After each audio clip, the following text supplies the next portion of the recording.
भीम दोस्तों, आइए जानते हैं राज्यसभा में बाबा साहब का आखिरी दिन कैसा था।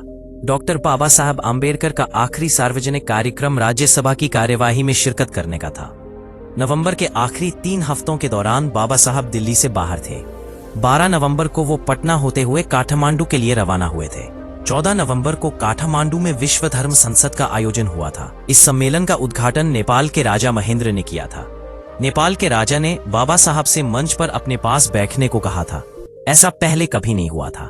इसी से बौद्ध धर्म में बाबा साहब के कद का अंदाजा हो जाता है। काठमांडू में अलग अलग जगहों पर तमाम लोगों से मिलने के बाद बाबा साहब बहुत थक गए थे। भीमराव आम्बेडकर की पत्नी सविता आम्बेडकर, जिन्हें माई साहब आम्बेडकर के नाम से भी जाना जाता है, ने अपनी जीवनी डॉक्टर आम्बेडकरांच्या सहवासात में इस बारे में विस्तार से लिखा है। माई साहब के अनुसार भारत लौटते वक्त बाबा साहब ने बौद्ध धर्म के तीर्थ स्थलों का दौरा किया। वो नेपाल में महात्मा बुद्ध के जन्मस्थल लुम्बिनी गए। उन्होंने पटना में अशोक की मशहूर लाट भी देखी और बोध गया का दौरा भी किया। इस लंबे और थकाऊ दौरे के बाद जब बाबा साहेब 30 नवंबर को दिल्ली लौटे तो वो सफर की थकान से निढाल हो रहे थे। दिल्ली में संसद का शीतकालीन सत्र शुरू हो चुका था। हालांकि अपनी खराब सेहत के कारण बाबा साहेब इस सत्र में हिस्सा नहीं ले पा रहे थे। इसके बाद भी 4 दिसंबर को बाबा साहेब ने राज्यसभा की कार्यवाही में शामिल होने की जिद की।